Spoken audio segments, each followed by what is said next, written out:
Pascal Siakam has had an incredible start to the NBA playoffs, and it really makes you wonder what could have been in Toronto. In this video, we address how the front office completely failed Pascal in his time with the Raptors, and it's not quite what you think it's going to be. Let's get into it.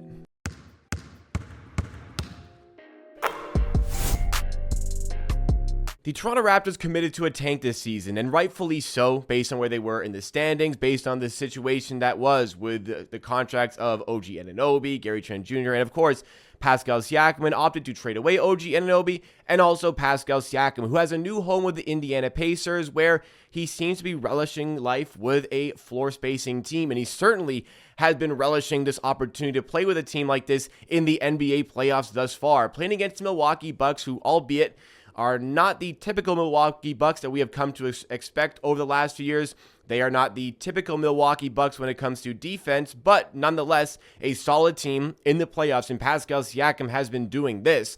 36 and 37 points respectively in games 1 and 2, providing tons of rebounds for his team with a field goal percentage of 60% or more in both games, and even added in a cheeky 3 of 4 from 3 in his game 2 performance in the Pacers victory here. And watching Pascal in this one, it kind of makes me jealous. Look at the Pacers finding success, looking at Pascal Siakam, who easily developed into one of my favorite players in Raptors history in his time with Toronto. He's absolutely a Toronto Raptors legend. I mean, he's two-time All-NBA, two-time All-Star, G League Finals MVP, NBA championship winner, most improved player. Like, the list goes on. And what Pascal Siakam achieved with the Toronto Raptors, and again, it does make me jealous how things petered out so poorly for the Raptors this season, which ultimately ended up with Siakam getting traded to the Indiana Pacers, and rightfully so. That's not the big failure from the Raptors front office. Trading Pascal Siakam was the right decision for the team. Like I said, and you looked at the standings, things were going horribly. If you looked at the free agent situation, there could have been issues with OG Anunoby. There could have been issues with Pascal Siakam, and ultimately the front office decided to find some more security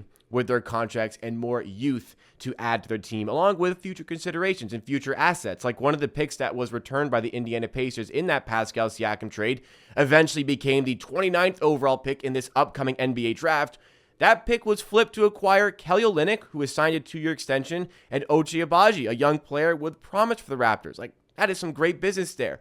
Overall, the Pascal Siakam return was decently underwhelming. However, we could have come to expect that as a result of his contract situation. It was made, again, a little bit better after that trade with the Utah Jazz. But what we're seeing for Pascal Siakam here, and granted, I understand it's only 2 games, but what we're seeing with Pascal Siakam here is a player who is tremendous in isolation, tremendous in post-ups, tremendous at getting himself to the rim, tremendous at manufacturing his own opportunities. You just give him the ball and forget about it. He is going to get you buckets. He's going to put up big numbers. And here you have a player who's able to do all of this so successfully in Spicy P, now playing on a team with actual floor spacing, with spacers all over the floor to give him space to operate on the inside. It's very telling that Pascal Siakam, when he listed who he wanted to play with most in the NBA, listed, Kevin Durant was number 1. I think that makes sense. I think a lot of people would have Kevin Durant number 1 on their list. But the second player on Pascal Siakam's list of the players he wanted to play with the most in the NBA was Miles Turner, his current teammate with the Indiana Pacers. It's extraordinarily telling that he mentions Miles Turner, specifically because Miles Turner spaces the floor. Miles Turner can hit threes. Siakam, for so long with the Toronto Raptors, either didn't have a center because the Raptors didn't have a good enough center to actually give minutes to, or had centers that couldn't space the floor. Now, things were different in the championship run, 100%. Marc Gasol there, Serge Ibaka there, tremendous players who could space the floor. But beyond that, when Pascal Siakam really ascended into the number 1 player for this Toronto Raptors team after Kawhi Leonard left, there was a distinct failure in providing floor spacing to the Toronto Raptors. And instead, the front office decided to go in a completely different direction, which we'll touch on a little bit later on in this video. But when you look at Pascal Siakam and what he achieved with the Raptors, the big blemish on his resume 100% is the bubble playoffs, where he was so poor against the Boston Celtics. And if he was anything like his normal self in that series, the Raptors, who just barely lost in Game 7, get over the line and win that series. I would have made them favored to beat Miami in the conference finals on top of that as well. But that should not be the only thing we focus on when it comes to Siakam, because he had playoff success with the Raptors after that. He had a ton of playoff success before that with the Raptors. He was a second player en route to winning an NBA championship. And when it became time to step up and be that number one player for the team, he did so. Like I said, he's made an All-NBA team twice. He's made an All-Star team twice and was probably snubbed from one because he made an All-NBA team in a year that he was not an NBA All-Star. Like, just look at his most recent full season with the Toronto Raptors and what he produced. Like, these are astonishing numbers. 24.2 points per game, almost 8 rebounds per game, almost 6 assists per game, on 48% shooting from the field, 32% shooting from three, and just under 80% from the line. Like, the fact that he did this in this most recent, 2 seasons ago now, where the Raptors were in the play-in tournament, lost to the Chicago Bulls. The fact that Pascal Siakam produced numbers like this on a team that lacked so much floor spacing, like definitively could not space the floor, could not knock down threes. He was doing this on a team that was built completely opposite of the way in which it should have been constructed around Pascal Siakam. Like, everything about that team made life so much harder for Pascal Siakam. And you could say that on a year-to-year basis for the Raptors, and he still thrived. He still succeeded. And I think he was so good at succeeding in those settings that it kind of fooled the front office into thinking, well, we don't really need to get that floor space because you're already so good. And it fooled the front office into prioritizing two-way wings with size and athleticism rather than floor spacing. And this is where the complete failure from the front office comes. They failed to provide a floor spacing team around Pascal Siakam. And if you lump in Scottie Barnes as well, like, no, it maybe wasn't the perfect fit there, but those were two talented players who got along really well and played together really well. And if you had provided floor spacing around those two players, they would have found success as well. But let's take a look at the last 3 years of business for the Toronto Raptors. Where were the failures? Where did they come from? Because you can talk about, well, the Raptors, like, we know who we are as a free agent destination. We're not going to attract the biggest free agents. No, we're not. But when we're shelling out assets and trades, which we did, and we'll get to it, and you're bringing in complementary players in free agency, it was never a priority to bring in shooting to this team when that should have always been the number one thing that this team was looking for. Like, let's look at the free agents in the last 3 years. Let's look at the free agents that the Toronto Raptors have brought into the team to supplement Pascal Siakam as the best offensive player on this team. It was Aaron Baines and Alex Len. Then it was Otto Porter Jr. and Juancho Hernan-Gomez. Like, Juancho Hernan-Gomez was brought in as the guy to, we needed shooting. We brought in Juancho. He's out of the league now, and he could never find a consistent three-point shot in Toronto. Going further down the list from the most recent season, the big free agent pickups were Dennis Schroeder, who was a good signing for the price, did not address the need of floor spacing, especially the need for floor spacing after Fred VanVleet left the team, and with that, a lot of floor spacing that on a team that already lacked it left the team, and Jalen McDaniels, who got played out of rotation on one of the worst teams in the NBA this season. Free agents, though, okay, not the easiest thing to find shooting. A lot of teams are looking for it. The Raptors, not always a great free agent destination, apparently, to these free agents. How about trades? What about the opportunities to make trades?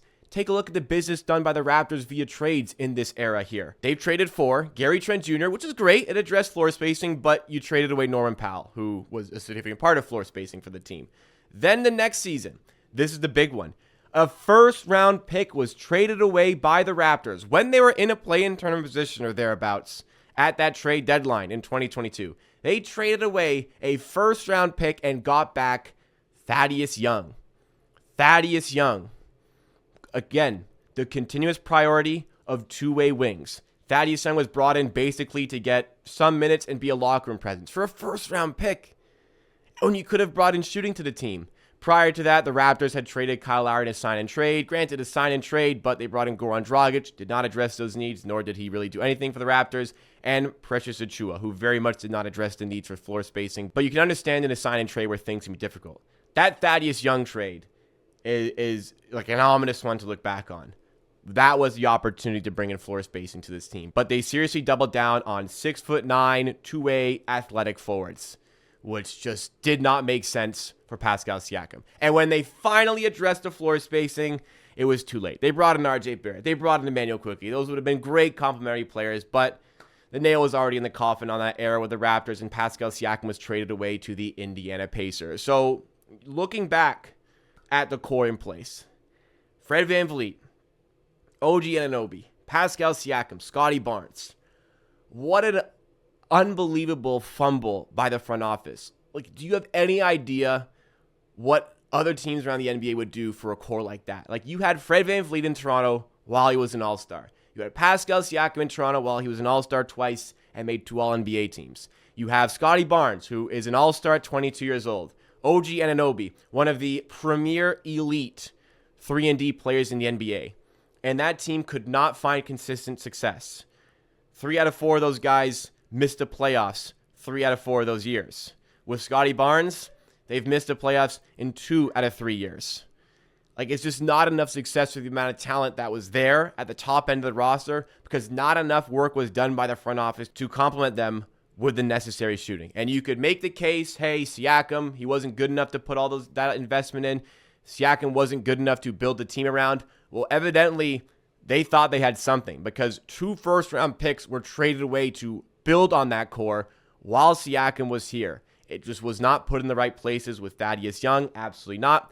Maybe it was put in the right place with Jakob Poeltl because the team did improve. The team needed a center, but still, there was never the shooting need addressed by this team, and therefore, this era of the Raptors that had so much promise with a player as talented as Pascal Siakam was ultimately wasted. So, they're in a rebuild phase here.